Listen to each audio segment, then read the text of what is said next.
Put the bunny back in the box. If it bleeds, we can kill it. Just be normal! I'm gonna do what you all think I'm gonna do, which is just flip out. Get away from her, you. Let me give you a British answer. It was my cup of tea. No more foreplay. Yeah. We are nonsense, Cameron. Hello and welcome to the Celluloid Cellar. This is a Vault episode, so it may turn up in a week, in 2 weeks, in 3 weeks, in 4. Yes. It may turn up in 2027. This is going to go into the vault for a while. Not like Disney Vault, where we bring it out every 10 years and charge you 80 quid for a video. Or we leave it in there forever, Yeah. like Song of the South. Oh, gosh, yeah. No. Yes. No, we're going to record this in advance because, sometimes life gets in the way and... We're busy people. Yeah. So this is a show where two lifelong friends talk about movies and films and sometimes television. Oh, gosh, don't do it. Don't do it. Jack pretends he hates TV, but he it's not really does terrestrial like television.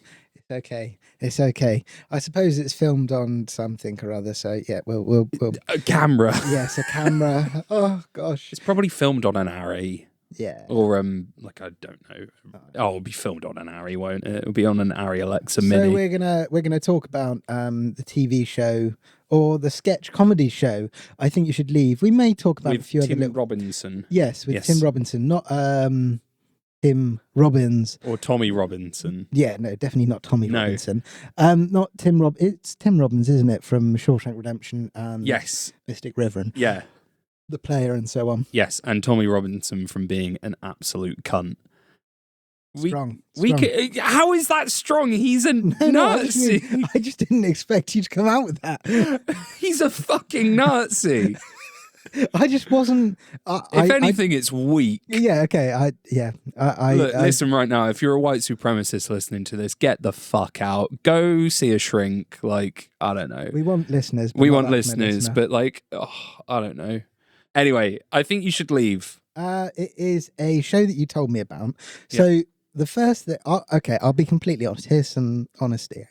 Cameron showed me the trailer for a film called Friendship, and it had Paul Rudd in and this guy that I didn't recognise, have no clue who he was, and I was like, you know, when you nod along and you're like, yeah, it looks funny, and I was like, yeah. Were you a bit skeptical? Yeah, I was very skeptical because I think I was rolling while watching it. Yeah, and then I'm gonna sneeze. Yeah. Jack has sneezed. He sneezed again. Let's put the mic back. Jack, do you know why you just sneezed? It's pollen! Oh, God. One's a wish, two's a kiss. Come here.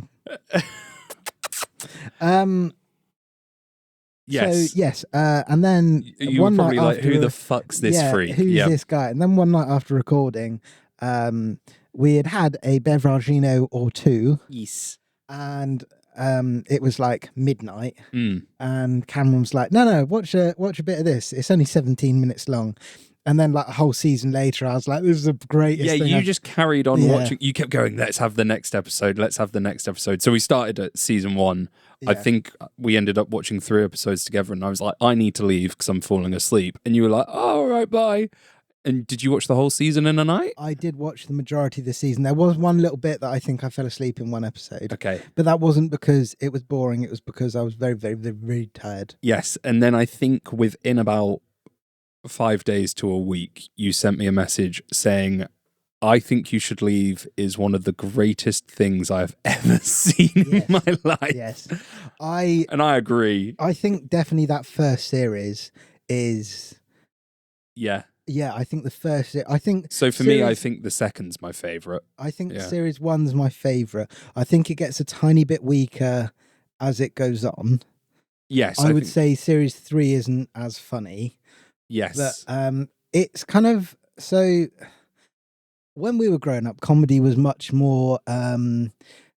things that look a lot more dated now, like The In-Betweeners. Yeah. There was still like some weird surrealist stuff. Yeah. Like but it was like super bad. We spoke about this when we spoke about comedy. The most popular stuff was sex comedy kind of things. Raunchy kind of blue comedy, as they call it. Whereas this is just kind of absurdist, off the wall So if you've never seen it, the premise of the show is that each sketch, there is someone who is doing something that is just horrendous normally like it's a social faux pas or something. God, you're using big fucking words. I am, yeah. And they're just being completely unreasonable or just like making everyone feel horrendously awkward, and everyone would want to say, I think you should leave to them. And they call them out on their bullshit, or you just see the consequences. It's a mixture, I said this last time, but it's a mixture of like the Office UK cringy things, or the cringy moments of It's Always Sunny in Philadelphia, especially like the Caitlin Olsen elements, like when Dee is being cringe. I'll say yes, I've never seen It's Always Sunny. Yeah. Yes. Mixed with like surrealism of Monty Python, Auntie Donna. I think the way I describe it is one of my favourite and most simplistic clips is when they what's his name again? Tim Robinson. Tim Robinson plays this guy who's going for a job interview. Oh, it's the first sketch, and it's like the perfect introduction. Yeah, he's there having this job interview, and then it finishes, and he goes to the door, and the guy goes, and he goes to like pull the door, and the guy goes, no, it's a push door, and he goes, no, it's a pull. And it goes both ways. I was here yesterday. And he's slowly pulling this door handle, so the door falls off its hinges, and he's just slowly pulling this door open, like straining, and then he just finishes by going, look forward to hearing back from you. Yeah, and he's like, it's so much effort. He's like got spit on his face. Yeah, he's... One of my favourite ones though is, you know when they do like the, it's almost like a game show / pageant type thing. And they've got Baby of the Year? Yeah, Baby of the Year. Yeah. And they've got like the blue-eyed boy baby, and then they've got the other baby, and then they've got like the biker gang baby. Yeah. And they're just like, fuck you. Bart Harley Jarvis. Yeah, Bart Harley Jarvis. And they're like, fuck you, Bart Harley Jarvis. Yeah. And the guy hosting it, who I can't remember his name, but he's in Werewolves Within. Yes. He's Sam. He's brilliant in everything. So he is Tim Robinson's best friend in real life. Let me find his name. They were in a show called Detroiters together. Sam Richardson. I like him, and I really, really like him. Yeah, I love him. And he is hilarious in it. Yeah. Like, get that woman out! Yeah, he's like doing this game show host, and he's like, get that woman out. You've had enough now. Like, go. Just like screaming. And then at the end, he's like, nah, fuck this. This was a stupid idea. Yeah, dump it. Dumb idea. They've got a series of sketches where it's like where it's mostly like TV ones, and they're like, dump it. This is dumb. Yeah. Like, yeah, we need to get rid of it. So a bit about the series. It was created by Tim Robinson and a man called Zach Cannon. They created it together. They had both co-created Detroiters beforehand, which was a sitcom which was also co-created with Sam Richardson and Joe Kelly. So this sort of came off the back. Netflix had a show in 2016 that didn't really go anywhere, called The Characters, which was a sketch comedy show which gave like 8 up-and-coming comedians their own like 30-minute show, sketch show each. So some of the other people on this were Lauren Lapkus, who's done quite a lot of other things. Tim Robinson was one, and then Henry Sobrowski of Last Podcast on the Left had one. Yeah. And his isn't amazing. There's a lot of... So what's that show called? Characters? It's called Netflix Presents The Characters. There's a lot of questionable European voices in Henry Sobrowski's one. But basically the best one of it is Tim Robinson's, and it's like a proto I Think You Should Leave episode. Yeah. Tim Robinson also wrote on SNL for a long time. He was also a character, but he basically took rejected sketches from his time on SNL and made them into this show. It's like there's one where I think up there with one of my favorites. I always struggle with what are my favorites, but one I really enjoy. And at first I'm like, this is ridiculous, but as it goes on, you buy into it. It's really funny. It's the one with is it Stephen Yen? Stephen Yeun, yeah. Yeah, Stephen Yeun. He pops up like quite a well-known face. Yeah, they've got some amazing guest stars, yeah. Just pops in for this one sketch, and it's basically this guy's birthday, and he keeps getting really rubbish Yes. birthday presents. And he the conversation of like, oh, there's a gift receipt in there though if you don't want to, if you don't like it, but I know you really like it, so you won't need it. And then Tim Robbins' character's like, oh, do you mind if I have the gift receipt then? If you'd like the present, like he's giving him a wreath, and you're like, what a rubbish but anyway, and he's like, oh, I'll just take the gift receipt then. Like a slight like confrontation ensues, and Stephen Yan gives him the gift receipt, and then he's like, oh, I'm just going to go and eat it. Because you don't need it. Do you mind if I? Do you mind if I eat it? And at this point, it's like, it's these holes that keep being dug, and that's that are brilliant. Like, this show is like where most shows would stop. It just goes even further and just gets a JCB in to dig an even bigger hole. And he eats the receipt, and then he's like, "Oh my gosh, I feel really ill. You've got poo on your hands." Yes. And then Stephen Ewan's like, "You're ill because you ate paper, you maniac." And then they're like, "What on?" Like I was watching, like this is stupid. Like he's making up that he's got poo on his all this kind of stuff. Like I thought he was just like making it up. But then the world around him descends into chaos as well. And the party decide like, oh well, why doesn't someone else eat a receipt that he doesn't touch? And then we'll decide if paper makes you sick. Yeah. And this woman eats it. Like a witch trial. Yeah. And then the woman eats it and she's like, I feel fine. Paper doesn't make you sick. He's got poo on his hands. Yeah. And then they all leave. Yeah, they all leave to go party at Tim Robinson's character's house. Like basically like, fuck you, man. Like they're all coming back to party at mine. And then my favorite line of his is, just so you know, your wife kissed me on the cheek when I came in here. like just such a petty what on earth is going on? And then there's and then the wife's like something she says something to Stephen Young's character, and then he goes, I was just trying to use a smaller sheet. I was trying to save paper. I was trying to save paper. And then I think she says, why didn't you use a bigger piece? But then it is a spoiler, but I mean it's hilarious. Yeah, they've done the wife of Tim Robbins comes gets into the car and goes, right, does everyone know where we're going? And he's dead, and he actually has died from the poo on the paper. He has, is the end of the episode, and it's hilarious. If you're listening to this, you've probably seen the show, but if you haven't, you should watch it. But you'll have seen the memes from it, so it's become quite big meme thing. I didn't realize how old it is. The show it started in 2019, so like that's only and then it was like 2 years. Yes, and COVID happened, and a writer's strike happened, and a actor's strike happened. Are they going to do another lot of episodes? I hope so, but I don't. It's one of those nebulous Netflix things, like you don't know for sure. But you'll have seen the memes of like, you'll have seen like the cut out of him going, "What have they done to this world? What did they do to us?" Like he's used a lot in things like that. So definitely watch it. I'm gonna just name 15 of my favorite sketches. We talked about doing a top 10 list each, but it's hard to rank them because there's so much variation. I would say some of the heroes of this would be the directors. So Akiva Schaffer, who's a member of the Lonely Island, who also produced this, he's one of the directors. And there's a lady called Alice Matthias, who's been a director on every single episode. Yeah. And the way that they can like seamlessly like move between genres and how they adapt their filming style for what the sketch needs. Like, so sometimes it will, like, you'll literally see, like, there's a sketch. We'll start with this one. It's from series 2. And it is called, what is it called? Wait, no, I've listed it wrong. Jack, where is it? I can't find it. It's the Friday night sketch. The Friday night sketch? What's that one? It's the one...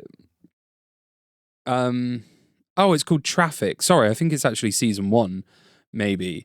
So it's the bumper sticker sketch where he's got the honk if you're horny sign. Now that one is hilarious. He's there and he's got like honk if you're horny. Yeah. And this guy's just behind, just like honking his horn the whole time. Yeah, he's being possessed by...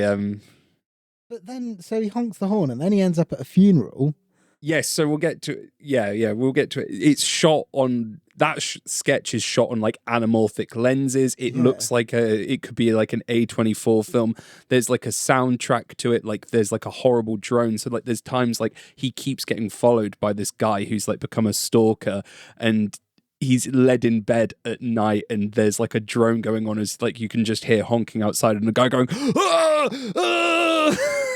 So is that guy the co-creator? No, the co-creators, if you ever see like a short guy with brown hair and a beard, the guy Paul in the car focus group sketch, Paul who loves his mother-in-law. Yeah, that's the co-creator. That's Zach Canning. Okay, and it says that like old Italian guy. Like, yeah, steering wheel, it does not fly off. A good steering wheel that does not fly off out of the window. Too small. A steering wheel does not fly off under the window. Stinky. That was the first sketch you love I your saw mother-in-law. of it.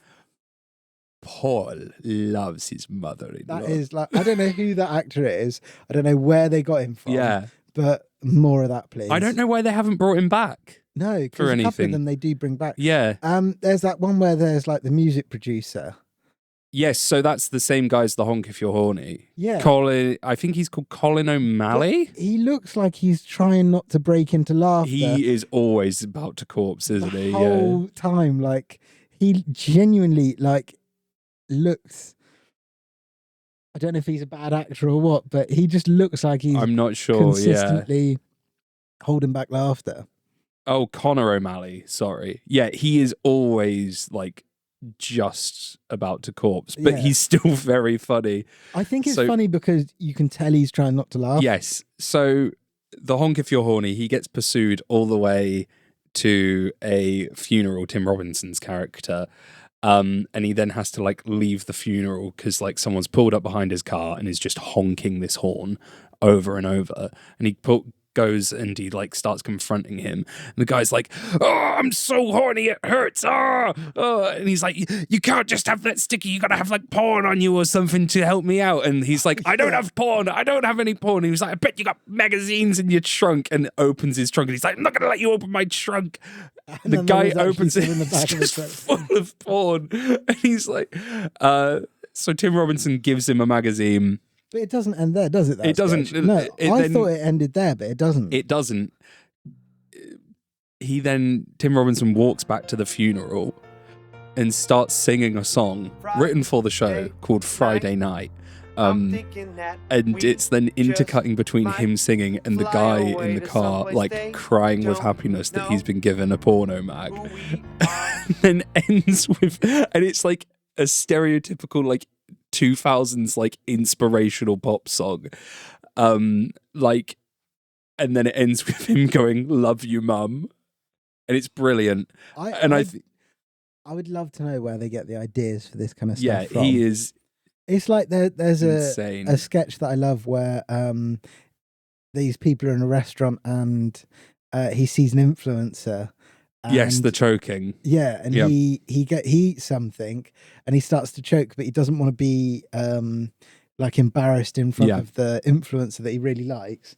He wants to act all cool, and then he's basically dying. Yeah, calls an ambulance, and then when the ambulance gets there, he's like, "Oh, who's that for?" And then he walks outside, and they're just like, they're doing a Heinrich maneuver on him. He doesn't. Everyone in the restaurant is watching. He does a little comedy, like he does like a squint of his eyes and puts his hand above his head. He's like, because he can't talk, can he? He's like, and it's fucking brilliant.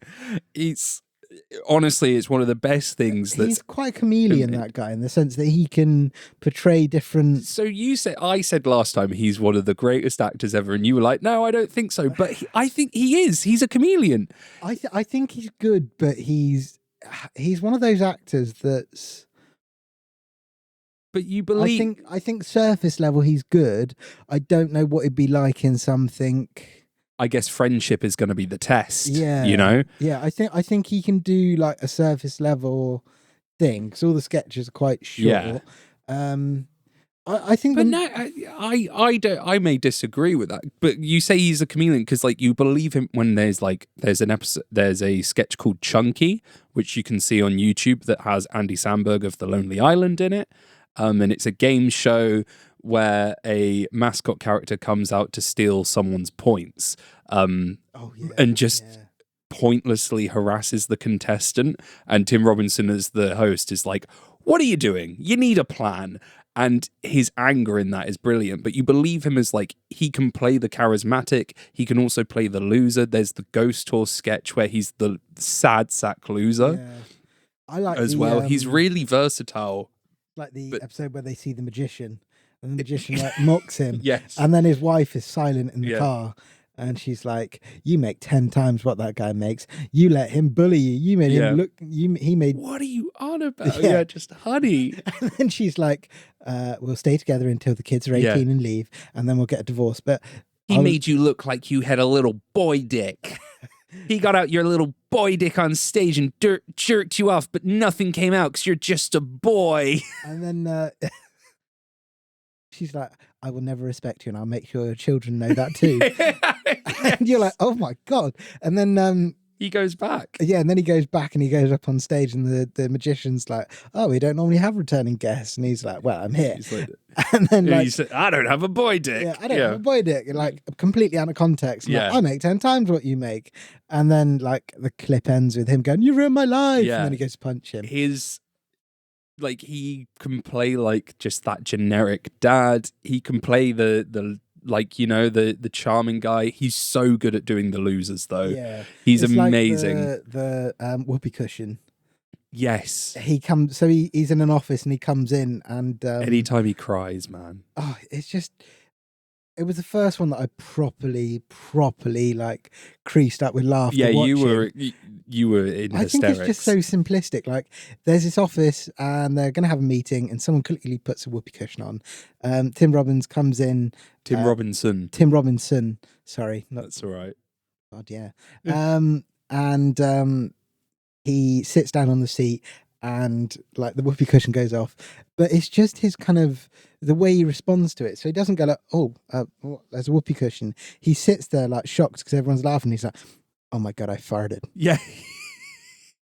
And I don't know why, but the way it is played off is just, it's the best part. To me, I think the sketch kind of goes downhill a tiny bit after that. It carries on maybe too. Yeah, like... and he basically is like, "What's next, everyone? Like, what prank you can do next? Yeah. Like, what if I went home because I was ill because I shit myself? Put a meatball down my leg, make it look like I've cut open my scrot." Like, and I'm getting it stitched up, and I'm going to miss my family photo tonight. I think a brilliant thing with him, and I guess like the writing team as well, is how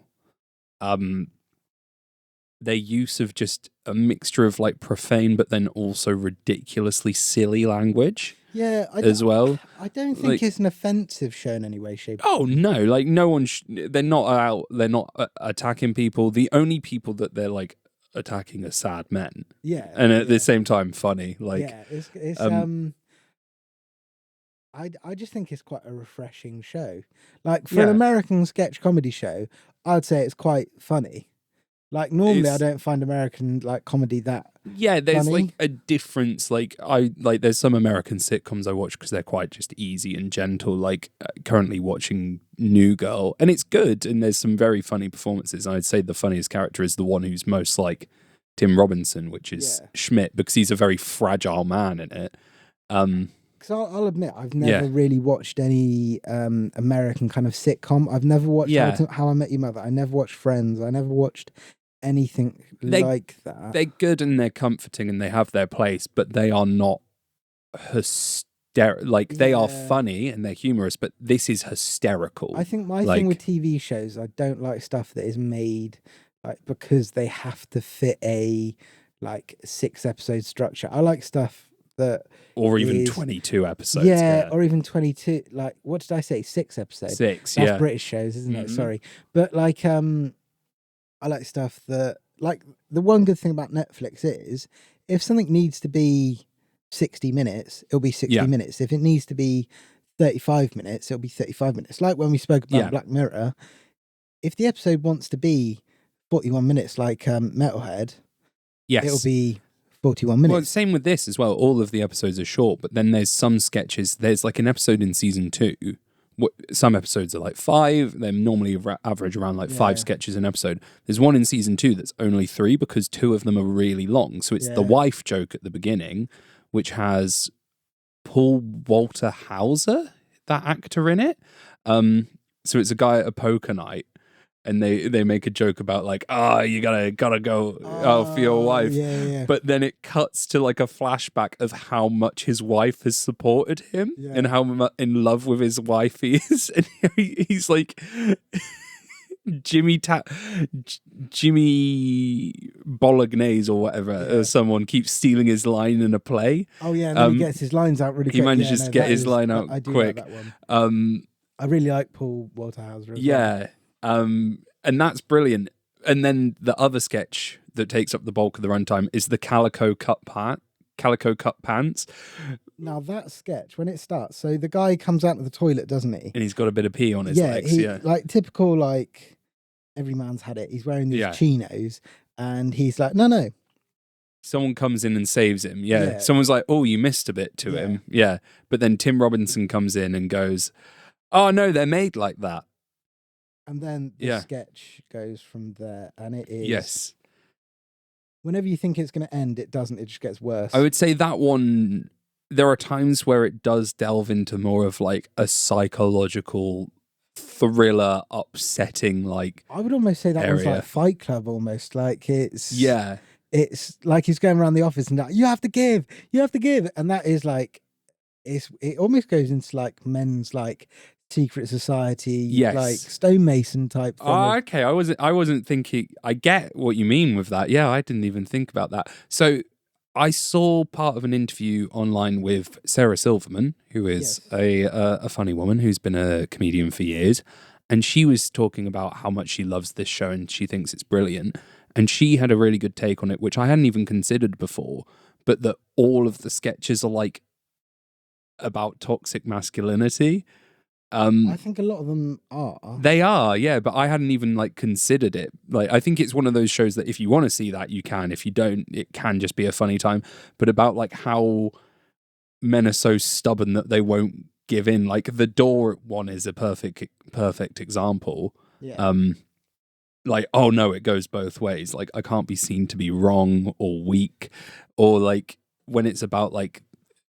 There's one where like a guy wants he's going out on a date and needs to get a haircut and he wants it to be cut like Bryan Cranston, but the barber sees the photo on the next page in the magazine, which is a dog, so he gets dog hair. There's the one about like, the guy who falls over when he's at an awards show and the dog starts humping his... Now that one is brilliant because first of all, he gets up and he's saying like, this dog, I fell over, this dog was biting me. The dog was biting me, But the fall itself, as like a bit of slapstick comedy. Great fall. The fall is hysterical. Yeah, brilliant. Like it's fall like arms in the air, like arse over tit kind of fall. Yeah, good 3 feet drop. Yeah. And then like the dog's humping him in the head and he's like, no, it's biting me. And everyone else in the room's like, no. The dog was humping you. Yeah. And then there's I love the fake ad sketches as well. There's like the Father Christmas one. Oh, I was going to say the Wilson's hair system where they're talking about balding, like, where like, balding men. Oh, you can't just go, you can't go bald like you've been wearing a toupee for years to hide your baldness. With our new wig system, you can start to go bald gradually. And you can be yourself. And it's just so fucking If you need to go funny. bald in a day, we can do that for you. With the gorilla. A gorilla will come and steal your hair. And then there's like the clip where they're at a barbecue and the guy's like, oh, look, a gorilla. Yeah. And it comes and rips his hair off. Yeah. And then at the end of the episode, where like the guy is now bald and he's loving life and he's happy. And then there's a guy in the office who's like, hey, a gorilla. And someone that you've not even like expected gets his hair ripped off as well. I think it's so...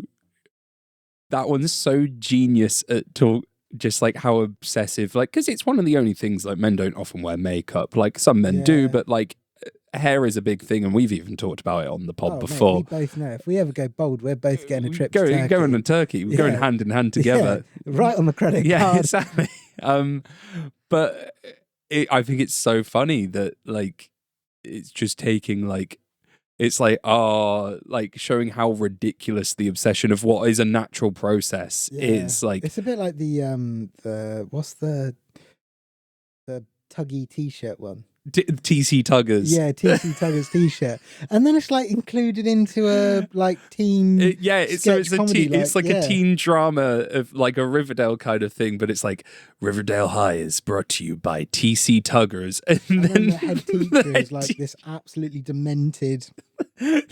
He's just plugging the shirt the whole time. Is that a TC Tugger t-shirts aren't a joke, okay? They're not a joke. These are amazing TC Tugger t-shirts. Wait, I was stretching my shirts out by because when you bend over, it gets tucked into your belly, and TC Tugger t-shirts. And speaking of clothing, one of the best sketches from season 2 is Dan Flashers, which are the guy who's in pain with how starving hungry he is because he keeps spending his money on the shirts at Dan Flashers, and the more crazy the patterns are, the more expensive they get. Yeah, that one is, it's just having an absolute screaming match with someone in a boardroom over it. That episode's like one of those. It just goes on and on and on. You're like, where is this? Yeah, the argument just never stops. The hot dog car crashes into the shirt shop.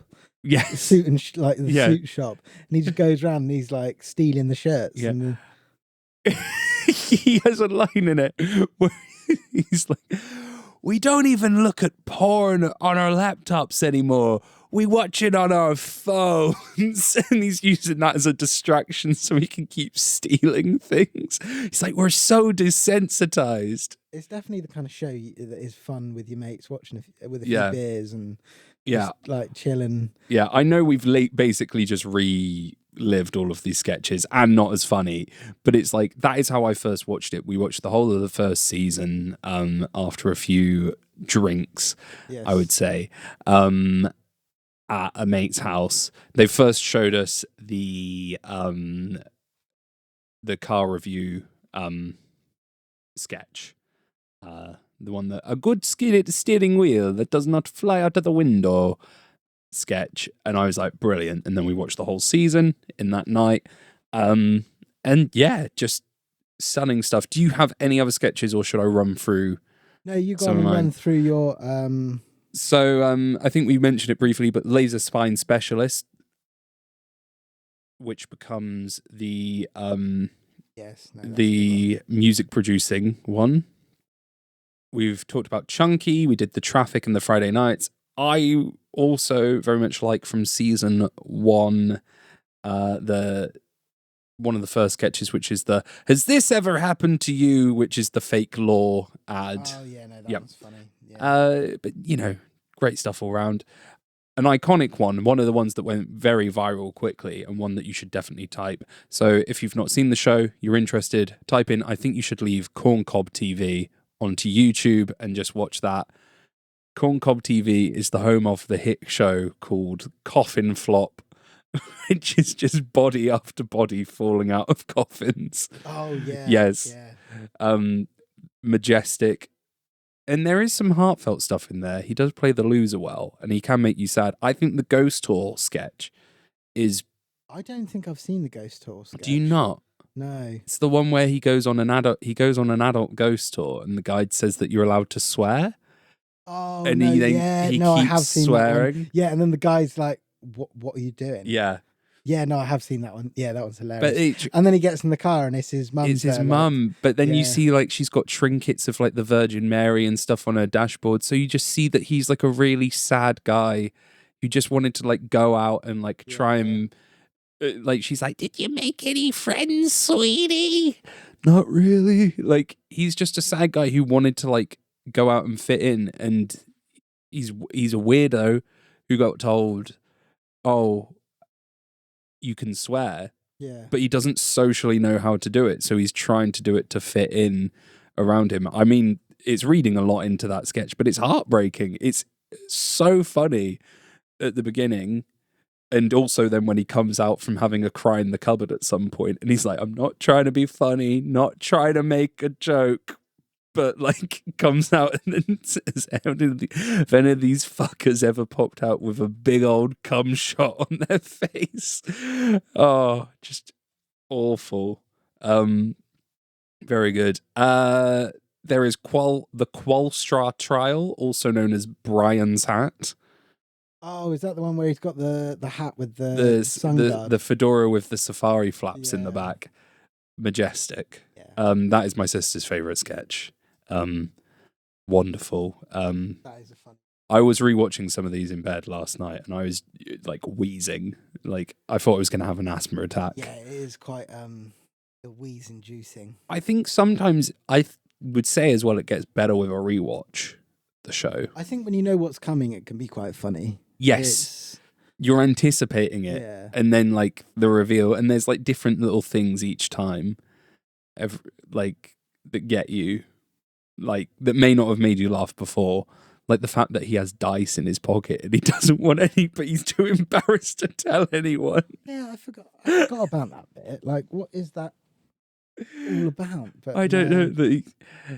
I like a sad guy trying to be like a gambler in the office or something. I don't know. I just think they're all so short, but they're just like astounding little characters. Yeah. Between them all. There's the parking lot with the man, do you know how to drive? And he says no. Very short one. Oh, do you not remember that? I can't remember that. Okay, that's fine. There's the Claire's ear piercing advert. Yeah, that one's fun. That's good. Again, another emotional, heartfelt one. The Darmine Doggy Door, maybe the highlight of season 3. You know that was the first sketch I showed you, I thought. The guy who's introducing the new automatic dog door that's attached to a collar, but someone had sent through a monster into his house. Jack's computing. Oh, yeah, and the pig comes in. Yes, the pig. Yes. The pig. And of course, another highlight of season 3, actually maybe the highlight, Summer Loving with the zip line. Have you watched season 3? The TV show. The dating show. Yes. Yes. Sorry, that bit is hilarious. Yeah. That is hilarious, that one. 'Cause it's like Love Island, isn't it? Yes. And they're like, you were only here to use zip line. Yeah. And he's like, no. And then it just cuts to literally he was on the zip line the whole time. You even see like in the intro, like if you go back and watch it, like they'll do things in the intro. He's on the zip line at the same time. Like he's there in like clips in the intro, and he's got a horrible long sleeve water t-shirt on for it as well. Hanging. Oh. Cocktail mix it, and he's just on the. Yeah. It's the way his feet like tapping in the water as he does. Yeah. No, yeah. And do you remember the silent show one as well, where it's like, so and so is bringing his beautiful mime show to the theater, and he's like, and I never talk, and if I do, you get money. And they're like, what are you doing? Nothing. Yeah. Stop asking questions. And he just says that he just ends up getting a bunch of frat parties and the pay it forward things. One as well.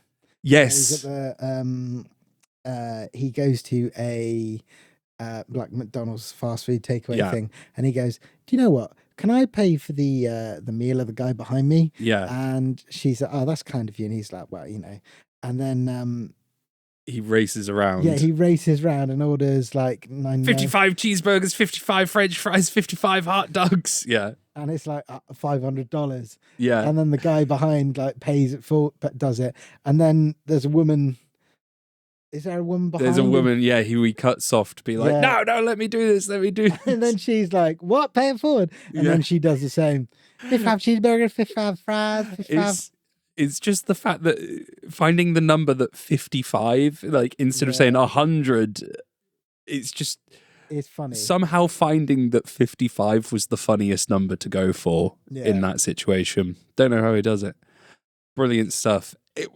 I guess for the future, do you want to see more stuff like this on Netflix? Do you want to see would you want to see, obviously he's got this film coming out with A24, would you want to see like, I don't know, like how SNL would do these films of like their characters like Wayne's World and things like that? Do you want to see Tim Robinson take over the world of comedy? Do you want to see a Tim Robinson movie? I want to see more comedy like this, yeah.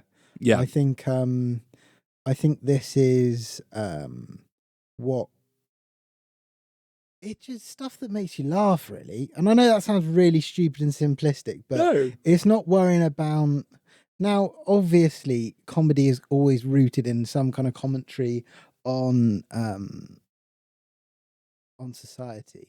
Like the jester was always the person that could, make fun of the king and stuff like that. What's the deal with airplane food? Yeah. Yeah. Yeah. Like comedy has always been a little bit more risque, but I don't watch this and go, oh, this is political, this and that. Now, it may be, but... Like, there are things that you can read into it. You can take that reading that Sarah Silverman has, but you can also just watch it because it's for what it is. Fucking hilarious. Yeah. You can watch it because an old man at a funeral is playing the most outlandish organ you've ever seen and throwing plates. Yeah, he's like, they're like, my condolences. Yes. Honk, ding, ding, ding. Yeah. He died not long after. He did, yeah. Filming that. I was quite refreshed by it. It kind of put me on the run of TV series I've watched recently. Yeah. I will put my hand up and say I am in a little bit of a TV binge at the moment. Yes. And I have actually been watching a lot more television. You have been. I'm currently kind of, weekly I wait for the new episodes of the new series of Tom Hardy, Mobland, The Studio with Seth Rogen, and there was something else. I think you just like grumbling and being like the I don't like TV guy as your character. It's not movies. It's not necessarily that. It's more a full narrative. What I don't like is, and it's the reason why I don't like a lot of the Marvel stuff now, is I don't like stuff that feels like filler. Like, I'll admit the reason why I didn't like The Last of Us, the latest episode, it just felt like they were setting something up for the next one. I feel like it's why I don't like a lot of stuff like Friends and stuff like that, because to me, there's just a load of fluff. I guess that's what TV used to. There used to be more of it though, because they had so many episodes that they had to do in a. It's like you look at like CSI, like CSI, the original CSI Crime Scene Investigation. Is that what it's called? Yeah. That's so stupid, isn't it? CSI Crime Scene Investigation. Why didn't you just call it Crime CSI? Scene Investigation? Yeah. Well, it's because people didn't know what the initialisms stood for.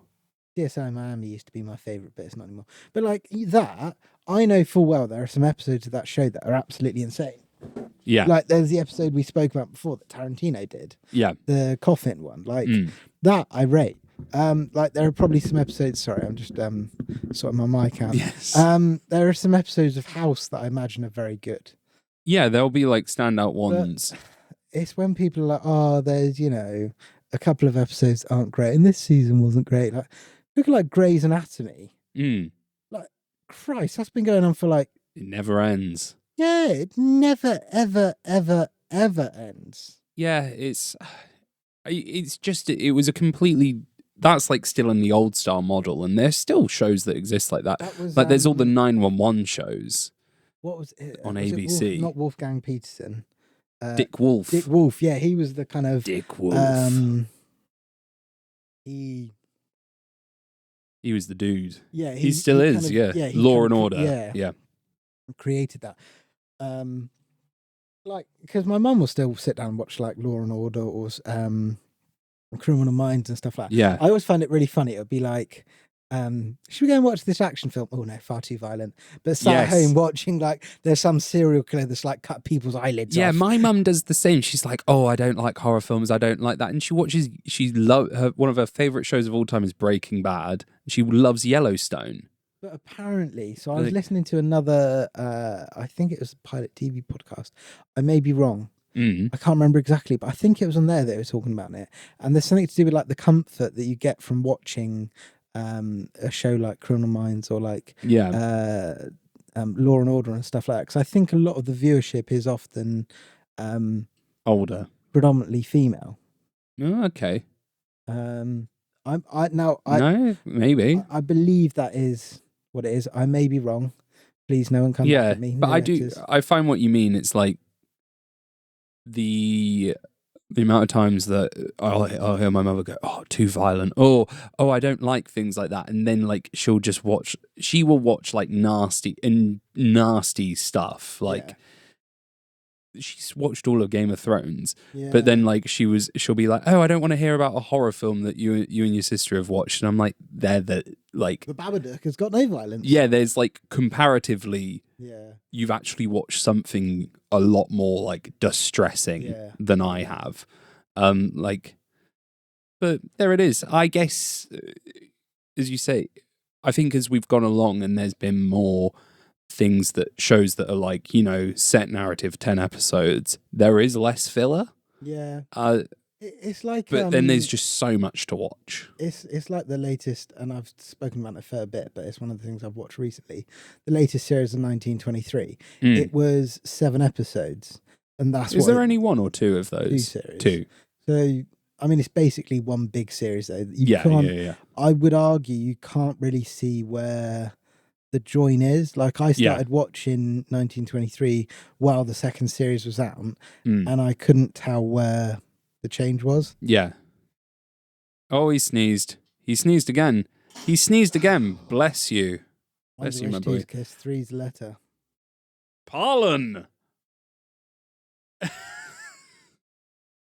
It's almost like when, like someone comes in, like, let's start this off with a bang.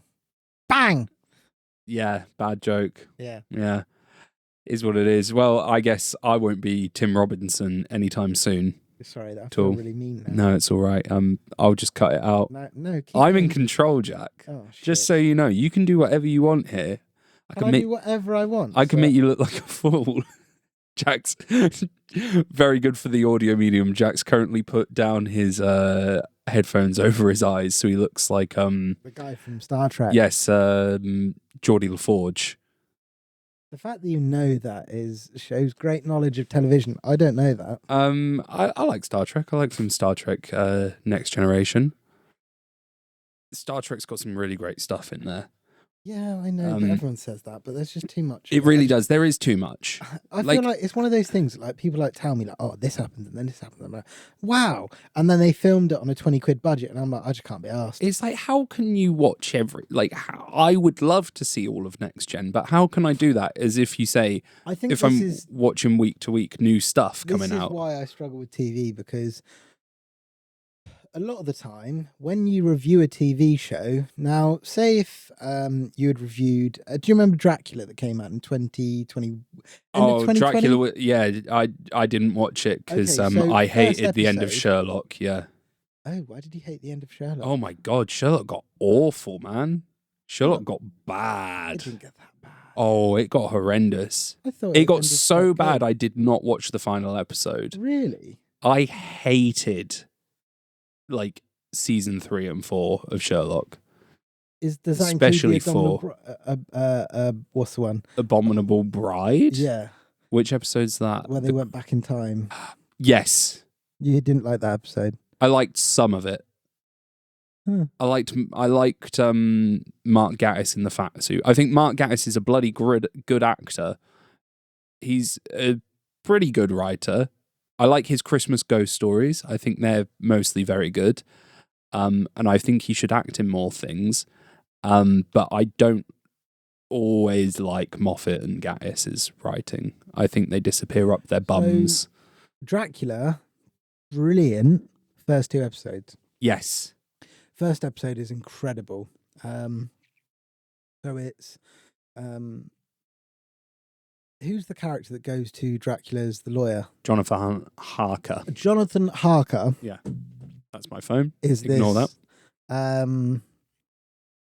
He's quite clearly unwell man. And he's been interviewed. You can see all the life has been drained out of him by Dracula. Has his hair gone grey? Yes, his hair's gone grey. How does he sound? He sounds very tired. How like this. does he sound? Is he brummy? No, but he's very tired. Okay. He doesn't go, Didn't. I know where the bastard sleeps. Yes. No, he doesn't sound like that. Music! Call that bloody music! Oh, I still love Keanu. Yeah, Keanu, we same. love you. We're Yep. doing Speed soon as a review. I've decided on this Yeah, moment sure. Yeah, in no. time. That's fine. Yeah, yeah. But so the first episode is him like retelling the story of what happened. I went to a castle. And Klaus Bang, with such a brilliant name, but he's this brilliant like Scandinavian actor. Sorry. Cameron, there's a hole in the side of I the didn't chair. know there was a hole. Your phone, you dropped it down the left side, and then the right side. No, I dropped it off then the my left thigh. side. Yeah. Klaus Bang. Klaus Bang. Is yes. he a porn star? No, he sounds like one. He was in. Have you seen The Northman? New. No, so It's he's the in only that. Eggers film I've not seen. So he's in Eggers' last film, The Northman. Sorry, one before Nosferatu. He's brilliant in that. He's brilliant in everything. He's got an amazing voice, but he plays Dracula brilliantly. The first episode is retelling the kind of story of Jonathan Harker going to Dracula's castle, and then Dracula comes to like the nunnery where he's at, and it turns out all these nuns are like vampire slayers. I remember seeing that. Yeah, and it's really good. It is good. It pulls it off, doesn't it? Yeah, it pulls it Okay. off really well. And then the next episode is the voyage of The Demeter. the Demeter, but it's done more.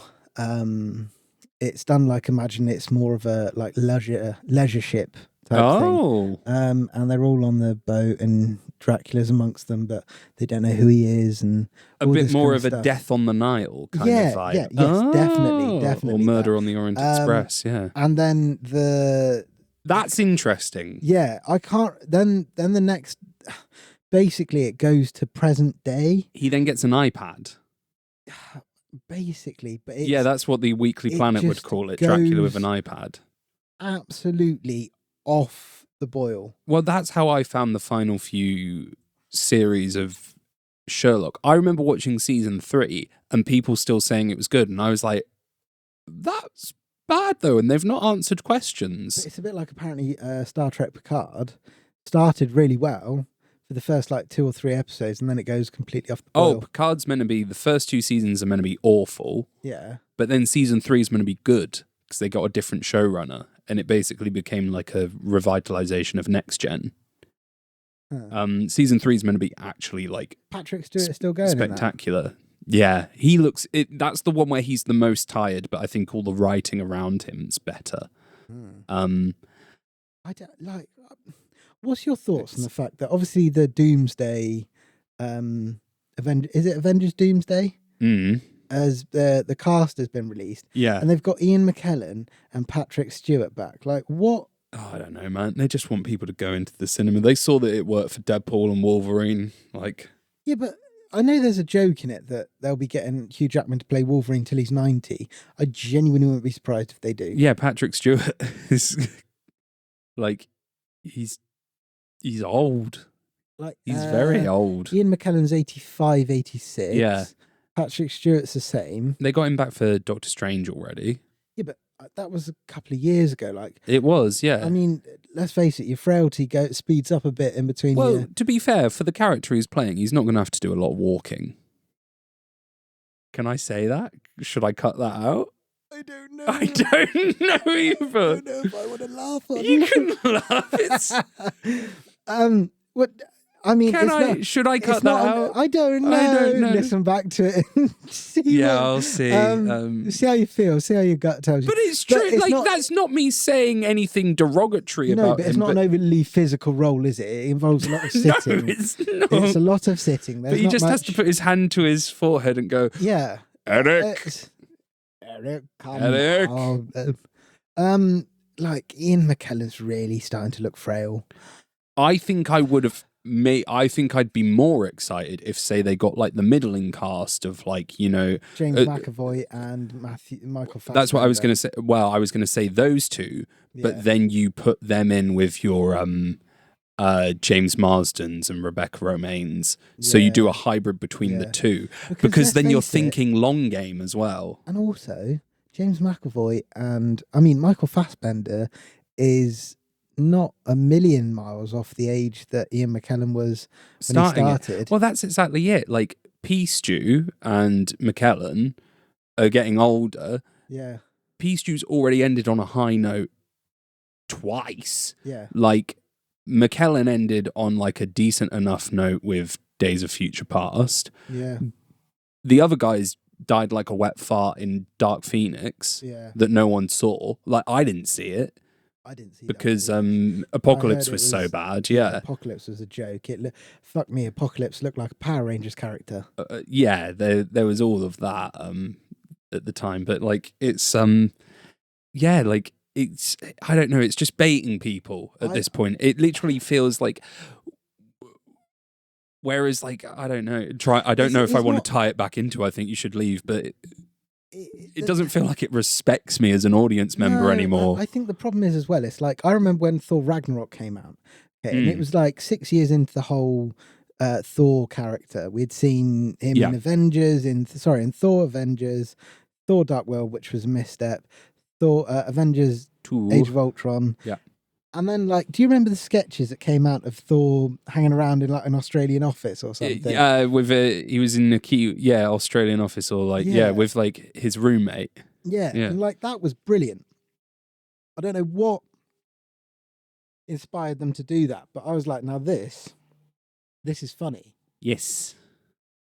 But now it's just like, what do you do with the character? He's come up, he's come down, he's like... The last one was rubbish. I didn't hate watching it, but I didn't like. There wasn't the emotional arc. So when I went to see it, there were only about 4 of us in the cinema. It was a very small screening, so it was like me and my 3 mates watching the film for ourselves. Like it was. So we had fun, but we didn't. It's like it wasn't like as emotionally resonant as it could have been, which it should have been more because it's about like. Losing a loved one and having to like fight cancer and shit like that. They're flogging the dead horse now. The only time that anything's working is like a little bit of stunt casting and stuff like that. Like I think if Fantastic Four doesn't work, I don't think people are really going to be flocking to the Avengers.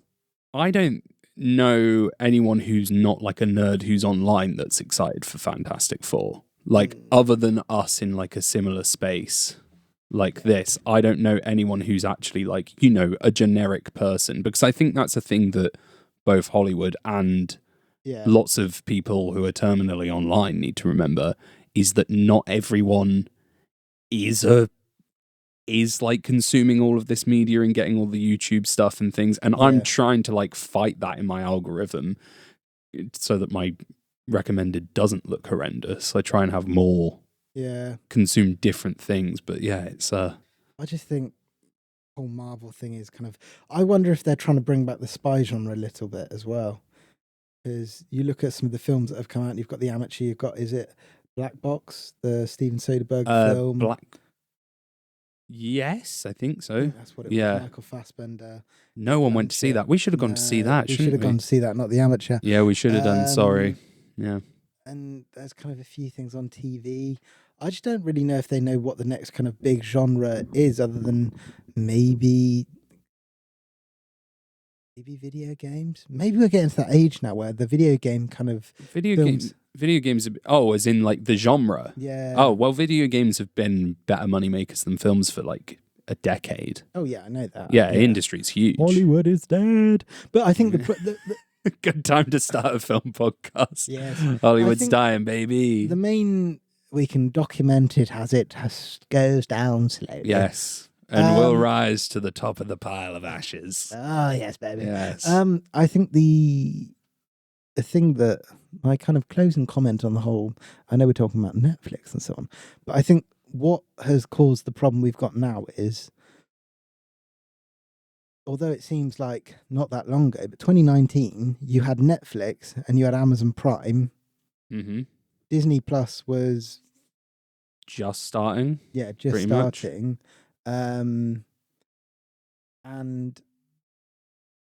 But what happened was COVID happened and all of the kind of the cinemas were closed, so these studios had to put something out, and they wanted to compete with Netflix, which at the time was kind of the big boy. It was the big boy on campus. Yeah, It was like and it had the mixture of like it had your acclaimed shows that people loved binging, but then it also had a very good acquisition team for its, or also like financing team for its like Oscar dramas. Like it had Roma, it had Marriage Story. Yeah.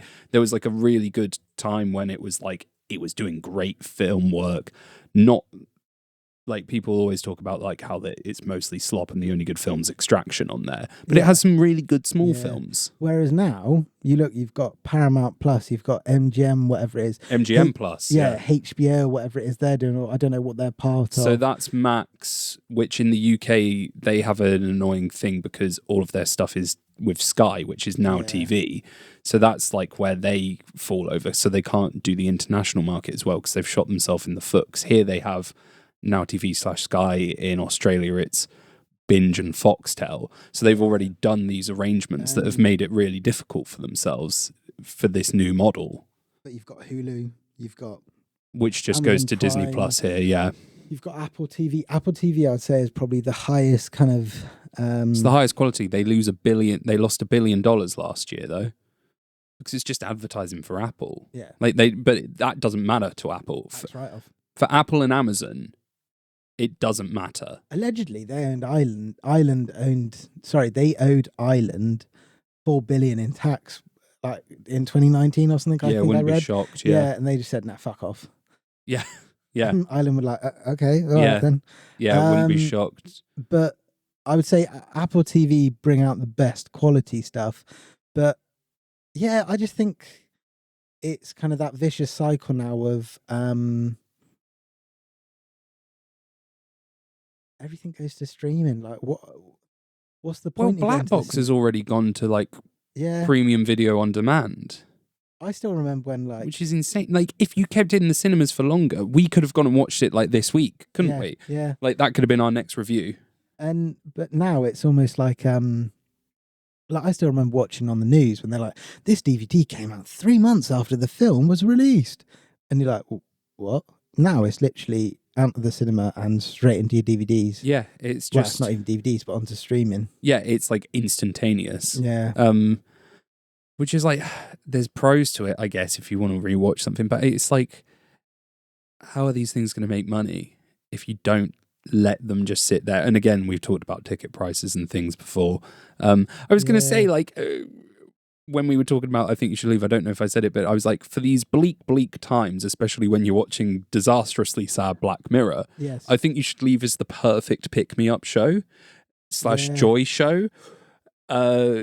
And even our conversation now has just descended into like, this is all fucked. This is all so I'm now looking rubbish. Out the window just questioning why bother with the film. But no, I'm joking. It's no, we do it because we have fun. We talk about this anyway, wouldn't we? Yeah. But I think it definitely will be an interesting couple of years ahead. Well, in a couple of years' time, they'll have to redo the screen actors deal again, and the writers deal about residuals and more things like that. So we'll see if that changes anything with streaming. I think things are going to change a lot, and I think they're going to have to go back on streaming a little bit, I think, to protect the cinemas. I think some of the smaller streamers may close if they're smart. I think your Paramount Pluses should close down, because everyone used to just sell their stuff to Netflix. But then they realised they were giving it away to the competition. I wonder if there's going to be more parameters around streaming, and they're going to try and feed back into the cinemas again. I think they should. Yeah. Because I think the people who are doing the best out of the whole thing at the moment are your A24s and Neons, the smaller studios. Yeah. We'll see. Tell you who's really not doing well. Sony Warner Bros. Oh, really? Yeah. Well, Warner Bros. Have sold their Looney Tunes movies to different companies. Yeah, why are they not bringing that out? And then, like, was it Warner Bros. They are now as well. Who was it that made Batgirl? Warner Brothers. Yeah, and they just put that as a tax write-off. Yeah. 100 million quid as tax write-off. Yeah, and then with the they could have sold. I think they're now selling After the Day the Earth Blew Up, which I'd really like to review, but it hasn't had a release here. What's the After the Day the Earth Blew Up? The Looney Tunes movie. Yeah. So that's one of them. That's the Daffy Duck and Porky Pig one. The Wile E. Coyote versus Acme movie that they shelved for a tax write-off. They went to sell, and Amazon were going to buy it. Yeah. For like, I think 30 or 40 million, which I think would have been enough. But Warner Bros. Just kept saying no, and Amazon were like, why? But it's because in their mind, they decided we want 70 million for it. But then they didn't communicate it with them, which is fucking nuts. Like, and I think it's like the 30 or 40 would have been more than the tax write-off or whatever. I believe that a Wile E. Coyote film, if you marketed it correctly, would be a big hit. I think for everyone of like our generation, it's him suing the company who's sold him all these faulty goods. Fucking brilliant premise. But marketing these days is mental because like Gareth Evans has got that Havoc coming out with Tom Hardy, been in production for years. Mm. Now, I don't think if you really knew much about film, you'd know that's coming out. No. It's just going to be dumped onto Netflix. Is it going to Netflix? Yeah, straight to Netflix. I've never seen a Gareth Evans film in the cinema. No, neither have I. Oh, because Apostle went to Netflix, didn't it? But it would be amazing to see one of his films in the cinema. Anyway, I guess should we wrap it up? Because you got to get going. Oh shit, you do need to get going. Sorry. Don't you? I've got an hour, but I need to put something in the attic. Oh my. Mysterious. Mysterious. Anything else you want to say then? Keep watching films. Spread the word of the show. Keep watching films. Go to the cinema, even though if it's expensive. Only go and watch things that are actually good, low. Come here for your reviews. Tell your friends to come listen to us as well. I mean, we always say it, but we don't really get that many messages. But let us know what you want us to review. Yeah, we've had some people. We've had like friend of the show Terry, and I think friend of the show Aiden as well. Both say Lord of the Rings. We'll get to that at some point when we've got time. In the summer, we may have time. Will we? Maybe. Will I? Actually, no. I mean, we may have to get a step in for a few weeks. Yeah. You might have to get Aiden to. Maybe might have to get someone in. And, yeah, we'll maybe get to Lord of the Rings eventually. I believe friend of the show Bryn is still waiting for us to do our David Lynch in memoriam episode. So we'll get to that. Is there anything coming out soon? Should we do Havoc next? When's Havoc out? 24th of April. Oh, we could do. There's something out this weekend. Warfare's out this weekend. We said we'd do Warfare and Civil War. Oh, yes. Do we want to do... Obviously, this is a Vault episode, so things... We may not release this in time. Yeah. If you're hearing this and it's like 2026, then... Hello. Yeah. Hello, the past. Do we want to... I don't know when you're busy or not, but we can figure it out. We can figure it out. We'll figure it out off air. Bank Holiday Monday. Take Lauren to go and see it. Come on, let's sit down and watch this. I might be doing something then, but that's fine. Oh, Cameron. We'll figure it out. He nearly said something or someone. What did you nearly say? Something or someone. No. Edit. No, I'll keep that in. I'll keep. I might be going out with my family that day, Jack. Oh. You dog. Thank you very much for listening. Follow us on Instagram. Send us a Gmail at the Celluloid Cellar podcast at Gmail. I think I'm free. I'm free in the day. Wonderful, darling. Actually, I'll let you know. What about Friday? I'm at barbecue. In the day? Yes. All day? I don't know. I'll find out and let you know. Okay. Thank you for listening. This has been the Celluloid Cellar podcast. I'm very much liking. I think you should leave. I'm going to jump in and try and get in front of Cameron before he can say anything. So thank you very much for listening. This has been me, and this has been him. Hello. And we're going to say bye bye now. And this is the worst closing ever to an episode. And oh my god, she's going to get edited. And Cameron's looking really angry now. No, I won't. I won't edit it. Bye. Bye. Tell your friends.